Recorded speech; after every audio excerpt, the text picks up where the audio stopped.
Hello again, word lovers, and today some recent etymologies. I'm going to look at how some famous bands got their name. And let's begin with A, in fact ABBA, ABBA. Most people know, it's no secret, these are simply the initials of the band members Annifrid, Bjorn, Benny and Agneta.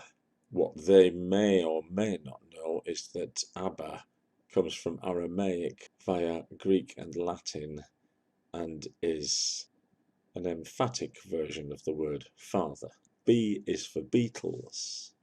The name the Beatles is so familiar to us now that we've forgotten, perhaps, that it's a play on words.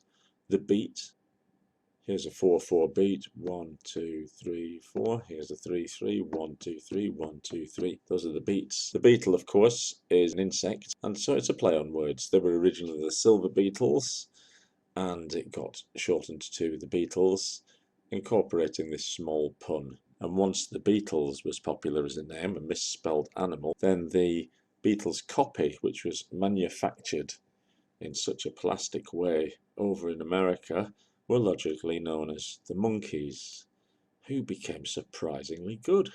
Now, you may or may not know the blues singers Pink Anderson and Floyd Council, but they were great favourites of Roger Waters, who decided to name his band after them. Let's say their names again: Pink Anderson, Floyd Council. That's where Pink Floyd come from.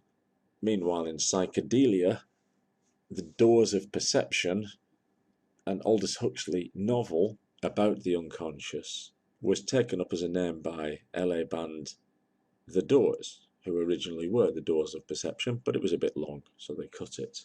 Now, lots of bands have taken names from existing names. There's one from a book, and there are many of those. Michael Lee's Study on Sexuality of 1963 had a lovely title. It was called The Velvet Underground. That got adopted as a name. In Anthony Burgess' novel A Clockwork Orange, in the record shop scene, we get to hear the names of some of the popular groups in this dystopian future. Many of them have been taken up. They became real groups, so that's where you get Heaven 17, Johnny Zhivago, The Sparks. The references to an American band, though I know an English band called Sparks, and there are some left over if anybody wants to form a band called the Blowgoes or the Comic Strips or Goggly Gogol. The band Oasis, however, took their name from a leisure centre in Swindon. Joy Division, the punk band, took their name from the slang for the prostitution part of a concentration camp. Quite unpleasant. Bands named after people. We have Lynyrd Skynyrd. That was the name of a teacher they didn't get on with at school, Lynyrd Skynyrd. Slightly changed. One of my favourite bands, Pere Ubu, is named after a play by Alfred Jarry, and the play is based on his rather authoritarian schoolteacher. Steely Dan are named after a dildo. The Rolling Stones are named after another song, although I should explain here, the Rolling Stones have become so famous, they're more famous than the proverb. The old proverb is, a rolling stone gathers no moss, so it's better to live a travelling life, a nomadic life. However, this was the title also of a Muddy Waters song, and that's where they took it from. Led Zeppelin has a nice history.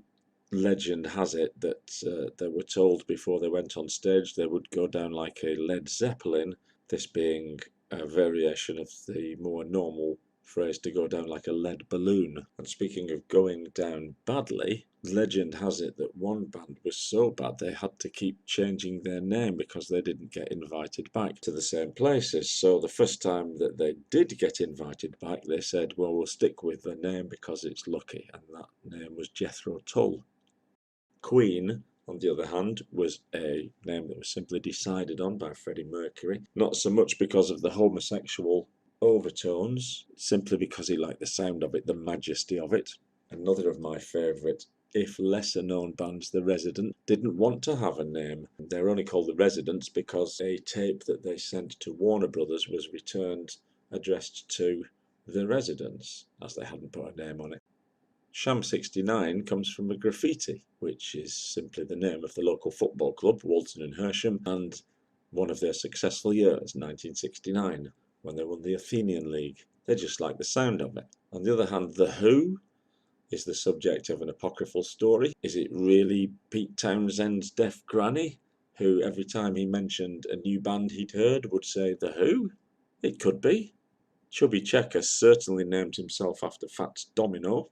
Green Day, I'm told, is San Francisco Bay Area slang, meaning a nice day spent with green, as in marijuana, which is, by the way, what the Doobie Brothers like doing, by the sound of it.